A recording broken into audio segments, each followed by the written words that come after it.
জনাব ডাক্তার শফিকুর রহমান। উনি কোনো মৌলানা মৌলবী কিনা তাও আমি জানি না, তবে উনি দেখলাম একসময় জাসদ করত। জাসদ যারা একসময় করছে সবার কথা বলছি না, কেউ কেউ কিন্তু কোনো সময় এভারেস্ট শৃঙ্গে উঠে, আবার কোনো সময় বঙ্গোপসাগরে নামে। তাদের চারিত্রিক একটা বৈশিষ্ট্য আছে। উনি আওয়ামী লীগকে বা সরকারকে মাফ করে দেওয়ার কে বড় বড় কথা বলেন, এটা আমি এখন আর বলবো না। আর যদি বলে যেদিন কথা বলার সেদিন আমি একা, জামাতের কত ক্যাডার কোন দিন যে বলে ফজলুর রহমানকে ধর, এই কারণে ডরাই কিছু। জামাতের আমিরের ক্ষমা প্রসঙ্গে আপনি কি বলবেন? আপনাকে অসংখ্য ধন্যবাদ। জাতির সামনে কথাগুলো আমি জামাত সম্পর্কে এখনো বলতে চাই না, এই কারণে বলতে চাই না, জামাত একসময় বিএনপির আন্দোলনের সাথী ছিল, এখনও চলে গেছে দূরে, এটা আমি মনে করি না। তবে তাদের একটা আলাদা লাইন আছে মনে হচ্ছে, এবং আলাদা কথাবার্তা তারা বলতেছে। জামাত আওয়ামী লীগকে মাফ করে দিছে বা সরকারকে মাফ করে দিছে, এবং এটা নিয়ে যে কি বাহ বাহ, এবং ইউটিউব দেখলে মনে হয় যে ওই যে জামাতের যিনি আমির, আমার ভাই বলবো কি না, আমার জামাতের আমিরই বললাম, জনাব ডাক্তার শফিকুর রহমান। উনি কোনো মৌলানা মৌলবী কিনা তাও আমি জানি না, তবে উনি দেখলাম একসময় জাসদ করত। জাসদ যারা একসময় করছে সবার কথা বলছি না, কেউ কেউ কিন্তু কোনো সময় এভারেস্ট শৃঙ্গে উঠে, আবার কোনো সময় বঙ্গোপসাগরে নামে। তাদের চারিত্রিক একটা বৈশিষ্ট্য আছে। উনি আওয়ামী লীগকে বা সরকারকে মাফ করে দেওয়ার কে বড় বড় কথা বলেন, এটা আমি এখন আর বলবো না। আর যদি বলে যেদিন কথা বলার সেদিন আমি একা, জামাতের কত ক্যাডার কোন দিন যে বলে ফজলুর রহমানকে ধর, এই কারণে ডরাই কিছু।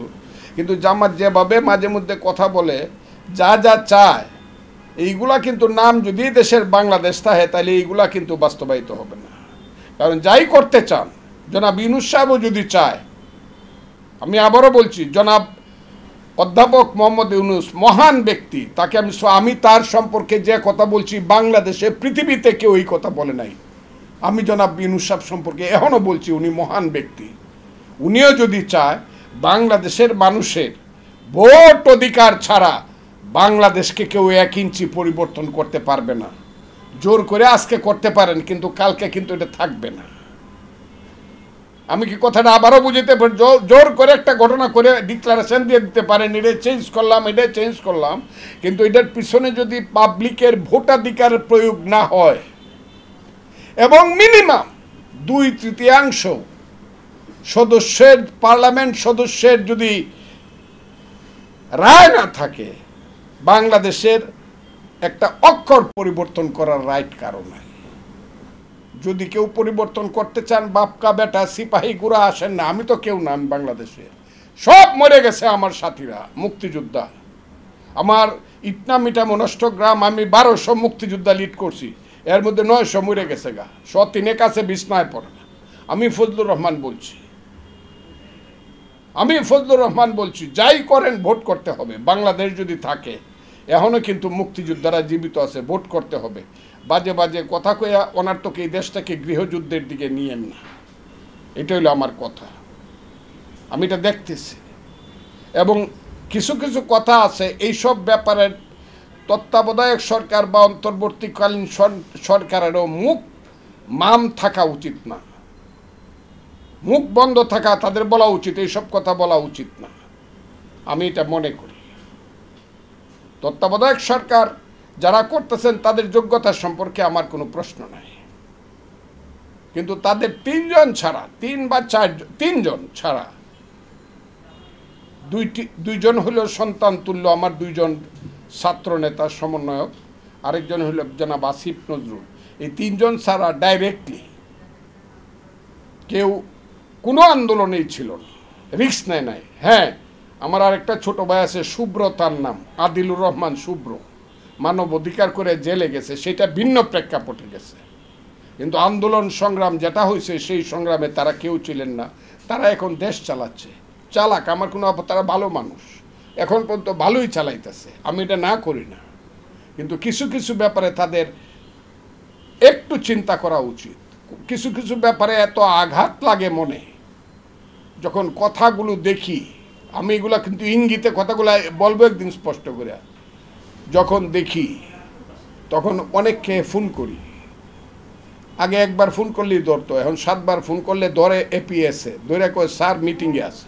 আবার যে আমলাতন্ত্র, আমি আপনাকে খুব সুস্পষ্টভাবে যে আমলাতন্ত্র হইল একটা দেশের ঘোড়া।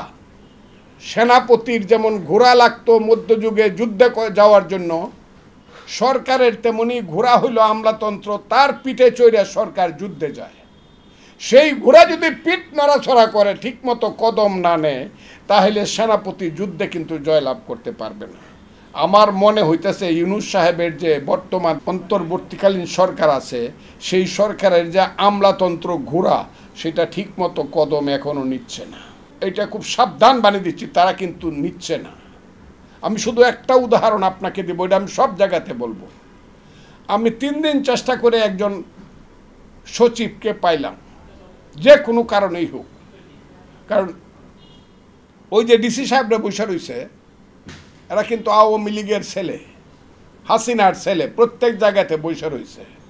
এরা কিন্তু আইসা পড়ার আগে বা এখন যারা অনেকেই আছে, 25টা জেলাতে অনেকেই আছে এখনো, তারা কিন্তু গোপনে গোপনে আওয়ামী লীগের সঙ্গে একটা যোগাযোগ আছে।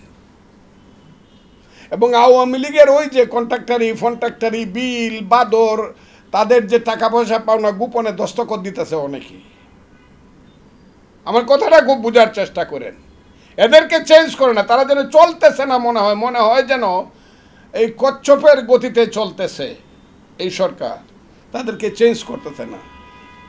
আমার এলাকাতে এরকম ঘটনা ঘটতেছে, নিজের জন্য কিছুই চাই না, কিন্তু দেশের জন্য কথা বলতে গিয়ে দেখলাম, আমি আপনাকে বলি, খুব ক্লিয়ারলি বলি, আমার এলাকাতে যে বিল বাদর দেওয়া হচ্ছে, আমার তো এখন মনে হয় আমি গিয়ে সব কিছু শেষ করে দিই।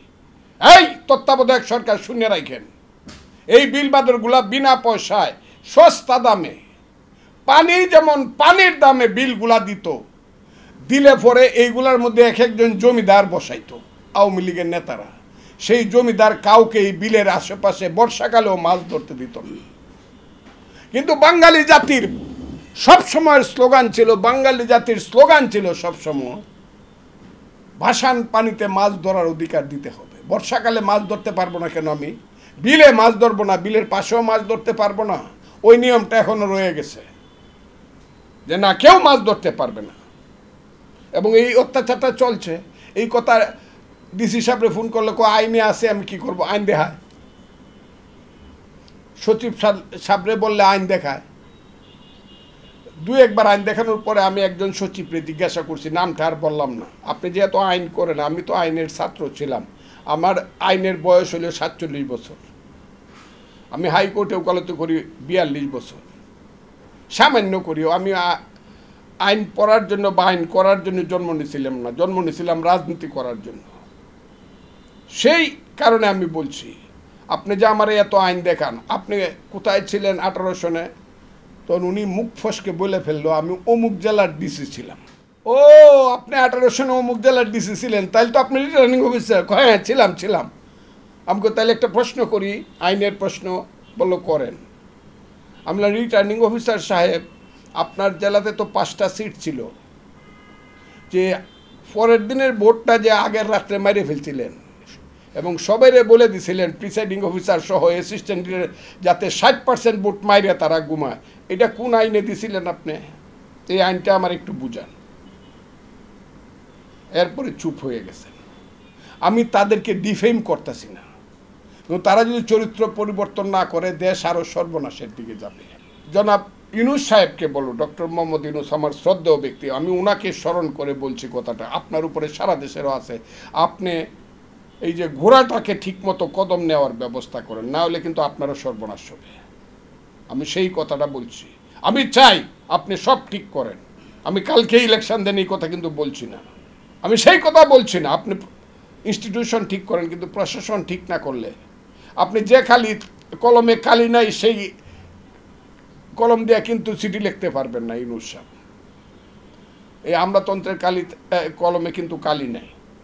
আমি সেই কারণে বলছি, আমার কথাগুলো অনেক, আমি ওই যে শুরু করছিলাম সেই থেকে, আমি তো চাই না কিছু, আমি তো চাই না এদেশে কিছুই চাই না, কারো কাছ থেকে কিছু চাই না আল্লাহ ছাড়া, আমি কিচ্ছু চাই না। কিন্তু আমি সত্য কথা, যদি আমার কথা সত্য না হয়, পাবলিক আমাকে যাতে দৌড়িয়া জিজ্ঞাসা করে আপনি কেন মিথ্যা কথা বলেন।